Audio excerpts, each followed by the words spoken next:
My name's Roger Comstock. I'm the minister for the Morrison Church of Christ in Morrison, Tennessee. Welcome to our program. This is a shelter in the time of storm. We're here on location in Moore, Oklahoma. We're in the auditorium for the Central Church of Christ, and they are the center for the relief effort from the tornado that hit here about 10 days ago or so. And we are privileged this morning to have Brother Tommy Haynes with us. He is the pulpit preacher here at the Central Congregation, and he's agreed to spend a few minutes with us. He's a very, very busy man, and Tommy, we're glad to have you with us this morning. And good to have you. You got here this morning to find out your office is deluged. One of the problems we have after tornadoes is debris, and debris everywhere, and it gets on top of large roofs like what we have here, and all of our downspouts are stopped up, and so water's backing up on the roof and getting in all kinds of places. So we're in the process of trying to salvage what we can out of my office and move my office somewhere so that we can continue to work. That's tough, I know. As a preacher, I know, and our books are our pride and joy. Yes, sir. As we preachers. And you told me you've been here 26 years? Yes, sir. So you've been through the three big tornadoes? Yes, sir. We had one in '99, also an EF5. In fact, they had to change the Fujita scale because of that particular storm. It got up over 300 miles per hour, the winds did. This one was around 200 up to maybe 220 miles per hour. The one in 2003 was not nearly as damaging, a lot lighter winds and all, but I've been through the two big ones now. And as you've compared the storms, how about give us a little comparison, if you would, of the relief effort on each of those? Probably the relief effort this time's a bit more organized, though we got organized very quickly in 1999, and Nashville was already in operation in 1999 as far as disaster relief from Churches of Christ in Nashville. So they were extremely helpful and still are, and were on site very quickly. Dennis McClintock with disaster relief out of Nashville was here on Tuesday, and so we were able to assess some damage, begin to organize a little bit, but no one could get to our building. We really did not have roads fully open until Friday, and even then there's lots of disruption on our roads because of work crews trying to restore power, trying to restore cable, trying to restore gas lines, and so many things have to block roads from time to time. But we were quicker to get organized. We have a very large supply room for any need a family might have. We have virtually everything that a family might need, including not only staple goods for them to be able to eat and do the things they need to do, take care of their babies, but also tools. We have quite a few tools and things of that nature for people. And we have renamed this large pile of bottled water out here Lake Moore, and the level of Lake Moore goes up and down every day. So, but we also have a work crew center, and that's something we didn't have in '99.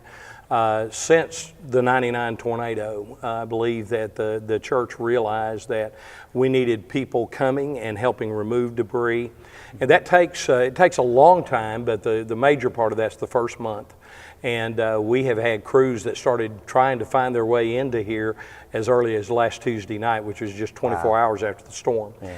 And we have presently between 60 and 70 staying in two of our classrooms in the building, a dormitory for men and a dormitory for women.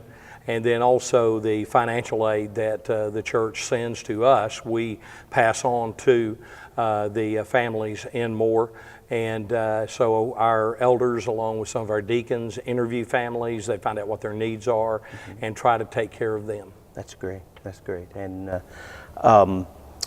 let me ask you, you personally and your family, were you affected directly by the storm as far as your home? Some. Our house is intact. We're going to have a new roof and fences and that kind of thing. But living in Oklahoma, about every 5 to 10 years, you're going to have a new roof anyway because we have lots of hailstorms. It was just very disruptive because of no power, no communication, because all phones now just about are cable or electric, and actually a combination of both. So without electricity, you have no phones. And so we had to do everything by cell phone. Fortunately, some good friends of mine who know me very well got that out on their Facebook, got my cell phone out there. So we handled between 60 and 100 calls a day. After 9:30 last Monday evening, that's when we finally got cell service back. And so I've probably handled by now somewhere in the neighborhood of 1,000 calls, and just to my cell phone. We've probably handled 800 or 900 at the phones here at the church building since that time. We finally got power back on Saturday at 2 p.m. And so my family has not been heavily affected. We were over here most of the time, and so just having a place to lay down at night, and we finally got a generator and all from a good friend of ours, and we're able to generate enough power to keep our refrigerator going and to set a few fans in our house. Well, I'm glad you weren't that inconvenienced. Right, but right. Tell us about the spiritual family here. As the preacher, you probably have your finger on the pulse, so to speak. Well, we have 12 of our families that are being displaced because they've totally lost their homes, and then another 6 that have heavy damage to their homes. Some of them are able to stay in their homes, some of them are not, depending on the integrity of the house and all. But in spite of that, and you know, at first you're in shock and Sure. And all, but even at least I saw probably half of those families within a day or two after the storm. In fact, some came here to our building that night, and we were here at the building when the storm hit, and took in some families that were traveling and got off the highway so that the storm didn't hit them. The tornado went right across I-35. But within just hours, really, our people began to respond very quickly. You couldn't get to the building for several days, but people would find their way through city streets to be able to get here and bring supplies and goods. We had some supplies here even on Monday night, a little bit, some people who were able to find their way here. But this past Sunday, even though some of our families couldn't get to us, some roads were still blocked. We had about 80 more people than we normally have. Some of them were workers, some were families that we've helped this past week. And the spirit of this congregation is just powerful. And the singing was could only compare to what we're going to have in heaven later. And it was amazing. And we have about 100 people a day from this congregation that come and work in various ways and shifts, trying to keep our supply center open, our work crew center out here going, unloading trucks, and helping with meals. We, through disaster assistance from the Lake Jackson Church in Texas, we are putting out somewhere in the neighborhood of 3,000 meals a day that are being carried out into the work site. So families don't even have to come here. They can be fed here while they're shopping to get the things that they need in our center back here and looking for what they need. But we're preparing through Mike Bumgardner and that work about 3,000 meals a day. And a lot of those are being delivered, I understand, out into the neighborhoods and so forth, where workers... Making it more convenient for people. Absolutely. Where they don't have to stop and come back. They can just eat right there on site and keep working. Absolutely. I know you're in the process of just begun a new building. You've had some damage here, but you've also had some ongoing chronic problems here. And I know your congregation is excited about a new building and so forth. Yes, we are. And we will include in the broadcast. We'll put some contact information for the church here, and people that would like to send money to help or other things. They'll be able to do that. We don't collect for you, but we will certainly give the contact information. Anything as we close? Anything you'd like to share? Again, appreciate your time. Thank you. In '99, we were just overwhelmed with the amount of support brethren gave to us. And actually, it's even more now. The connections, the networking.